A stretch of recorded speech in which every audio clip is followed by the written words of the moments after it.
Welcome to this video on how to use the Question Generator Excel spreadsheet.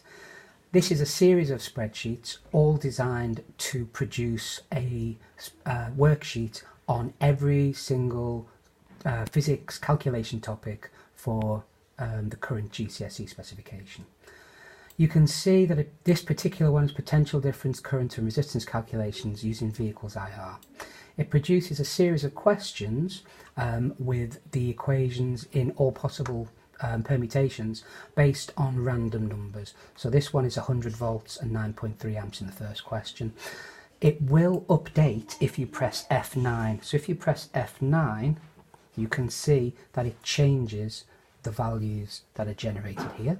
That will be on the first one or two sheets, but then by the time you get down to the third page, you can see that it has the answers, and if I press F9 again, you can see that those answers update depending on the updated version of the question.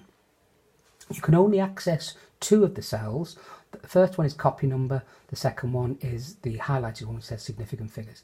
If you click on the significant figures and change that, let's say change that to 3 and enter, you can see now that the answers are now all updated to 3 significant figures. The default setting is 2 significant figures, and this is actually a specific maths requirement on the physics specification. If you press Ctrl and Q, that should produce a printout of the worksheet. It also updates this copy number here. Now that is useful because when you print it out, the copy number here will match the copy number on the answer sheet, so that if you were to print out a class set and let's say every student had a different set of questions to answer, then you can simply match up the answer sheet to the question sheet.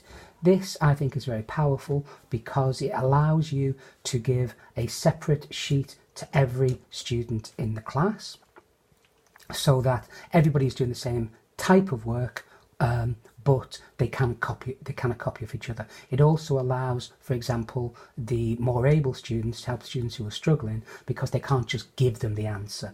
They have to actually show them how to work it out. As I've said previously, this is available for all of the calculations in the current GCSE specification. It's actually aimed for all of the boards. That would be AQA, Edexcel, OCR, WJC, EDUCAS. Thank you very much for looking.